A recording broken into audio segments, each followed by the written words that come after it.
What's up? It's your boy Big G coming at you again with another one of my experience, another one of my videos of how I was living as a corrupt officer working on Rikers Alley.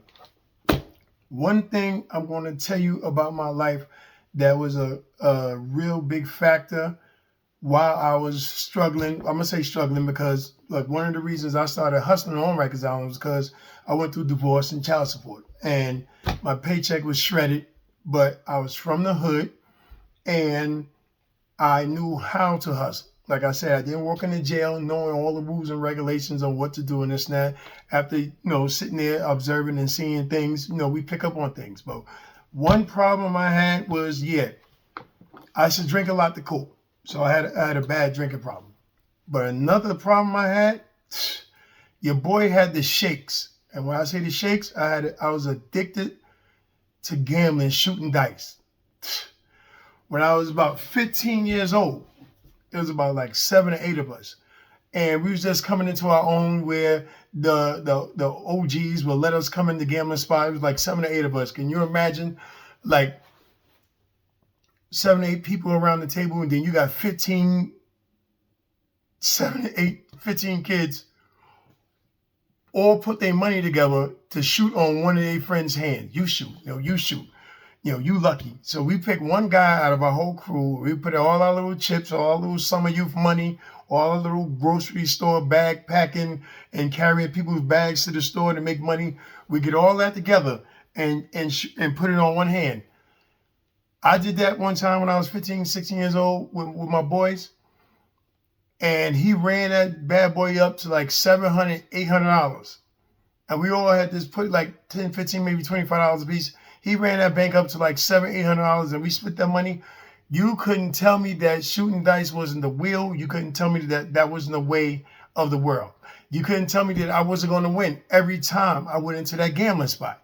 From then on, your boy, it was a no-brainer. Your boy, listen, every time I got $1, I'm in that gambling spot. And it gets you because you win. You win big them first couple of times to get your nose wide open. You think that this is what it is.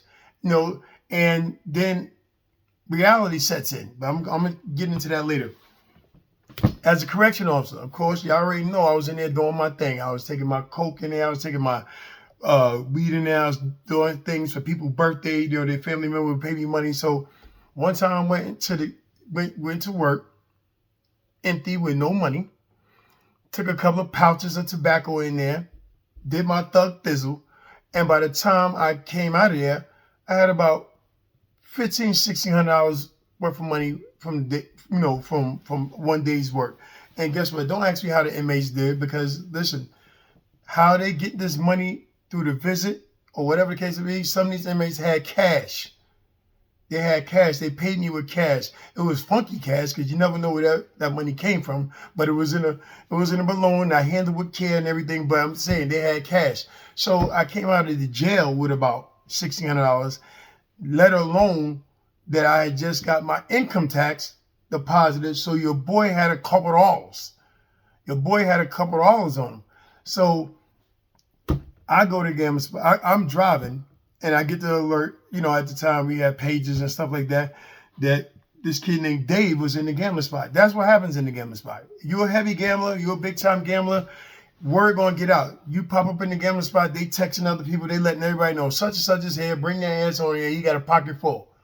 You know what I'm saying? So word gets out and everybody converges and everybody comes up in the gambling spot, try to win that money. So one particular time, they said this dude Dave was in there. So I was feeling lucky. I was feeling like, I'm going in there, I'm stopping banks.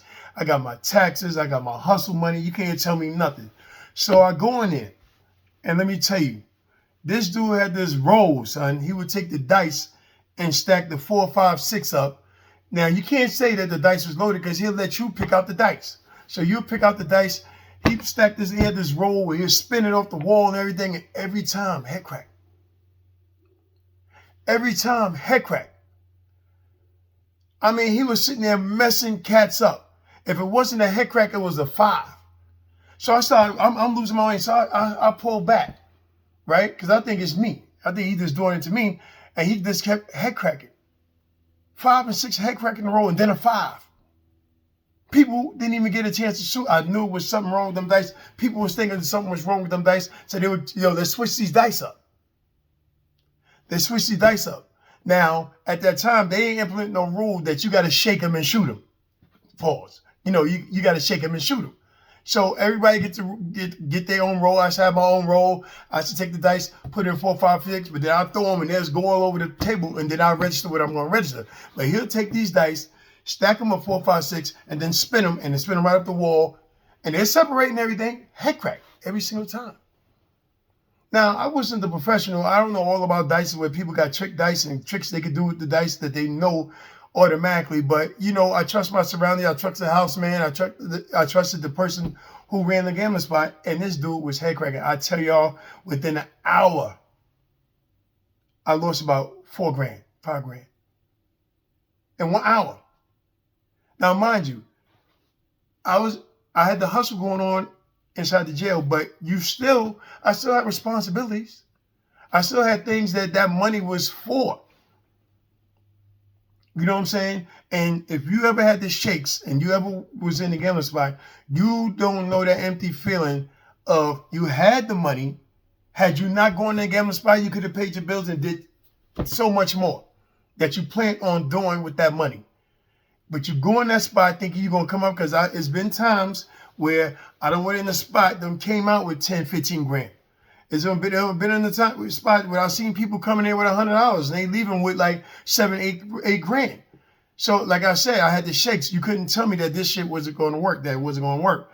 So within an hour, I lost all my money. And it was one of those games where it was tight. Nobody wanted to loan you nothing. The house man didn't want to get off the box and nothing like that.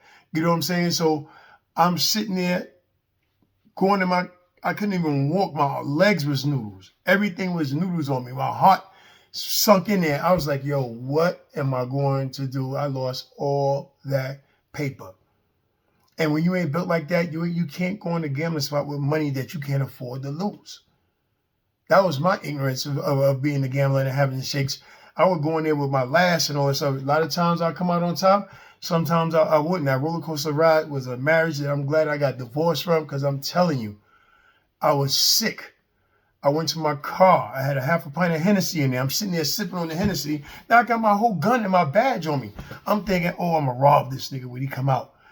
I'm going to get this. I'm getting my money back. I'm sitting there sipping, mad. And guess what happened? The cops come in there and they shut the place down. They shut the place down. And if you had warrants, they took you. So I'm sitting in my car, drunk, mad, with my gun in my hand, looking at the dude that took my money walk out in handcuffs with the cops. Oh my God, I was twisted. Twisted. Your boy was twisted. I'm sitting there like, damn. But I guess I went back to the jail. I made some money up, but having the shakes and being in that gambling spot was part of my adventure. I would go to work, come home, gamble. You know what I'm saying? I remember one time I'm in a gambling spot and crowded. It was so crowded that I couldn't even get a bet on the table. You had to wait. You ain't reaching over people and stuff like that. You just got to wait till you get a spot. So it was a big, heavy gambling game. And guess what? A dude came in there that had been standing there, because you don't know everybody that's in there. Dude came in there, pulled out the gun. Pow! So y'all know what this is. And he was robbing the place. I'm sitting there like, oh shit. I got my gun on me. I got my gun, I got my badge, and all I'm thinking through my mind is, if he come toward me, ain't no talking to this fool. I'm not talking to him. I'm not going to talk, because there's no such thing. There's no scenario where I'm going to have my hands up. He going to go take my money and my gun and my badge? Oh, nah. How am I going to explain where I'm at? Gee, how you going to explain you was in the gambling spot? You got robbed in the gambling spot. This whole thing could turn ugly, because in my mind, if he get a couple of people down for me, I'm just going to let this thing go. And then I don't want to do that. Gambling spot is crowded and stuff like that. But it's no way that I'm going to have my gun on me and this dude taking my gun and my badge. Not doing that. We're not doing that. So He's telling everybody to put everything on the table and everything, but it's real packed. It's packed in there. You know what I'm saying? So by the time he was almost getting close to me, his voice, somebody outside whistled, said something to him, and he grabbed whatever he had on the table and he booked it.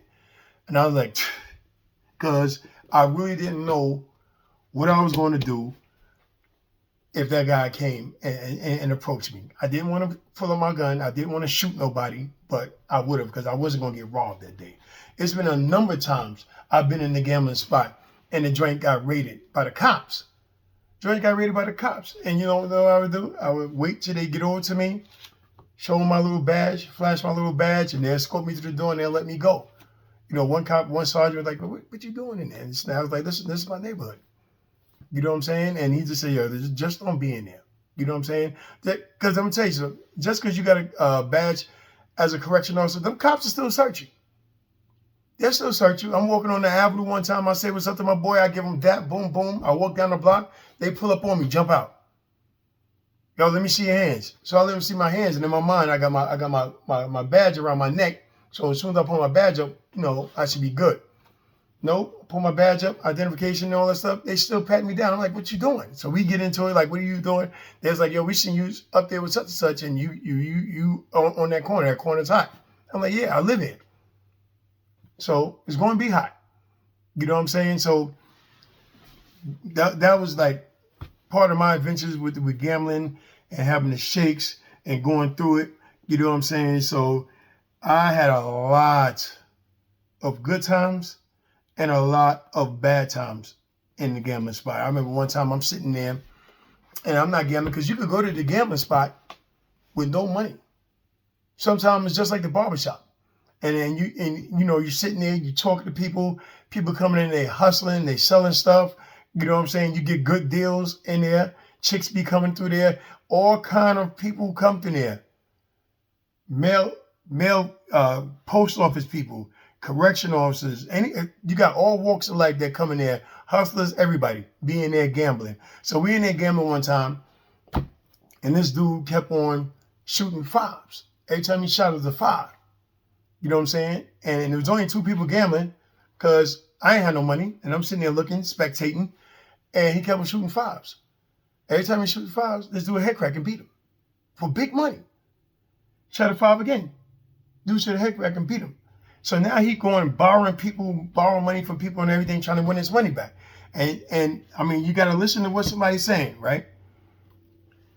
He said, after this roll, no matter what I register, I ain't losing, no matter what. So we thinking he just mad and all this stuff because he lost his money.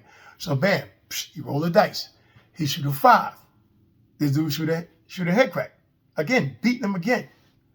Before he collect the money, he pulled that thing out. Didn't even run. Walked right over to him, put it to him, took his chain off, took his watch off, took the money that he lost to him, gathered all his money. He didn't take nobody else's money, but it was only them two gambling. And he took his money, put it in his pocket, and he walked out. I've seen a lot going on. We all know him. And a few of us knew the guy that he was gambling to, but in the gambling spot, you mind your business. You mind your business. So that's your boy, Big G. Listen, I'm telling you, if you got the shakes, an addictive gambling problem, stop. I don't go near them dice no more.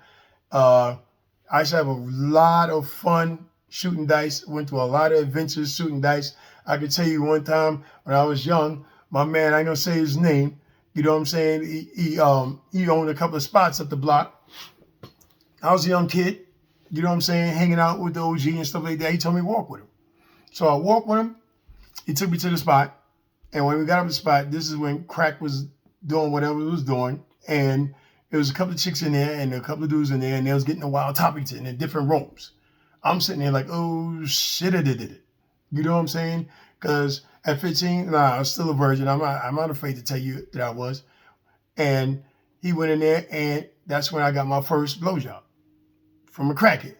Nasty Negro, yeah, that was me. But at 15, who gonna turn that down? I was embarrassed. I was afraid because everybody in there, because I wasn't open to people in there knowing what I was doing and stuff. But they ain't care. The chicks didn't care.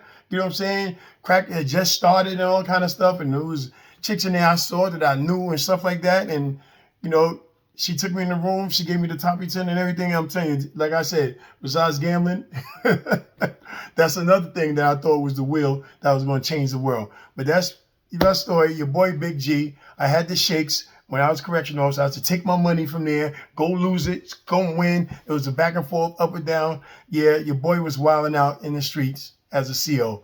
It's your boy Big G. Stay tuned. I got some more stories and more videos coming your way. Don't forget, hit that subscribe button and like, share these videos. Let people know I'm on here. You know what I'm saying? Big G, and I'm out.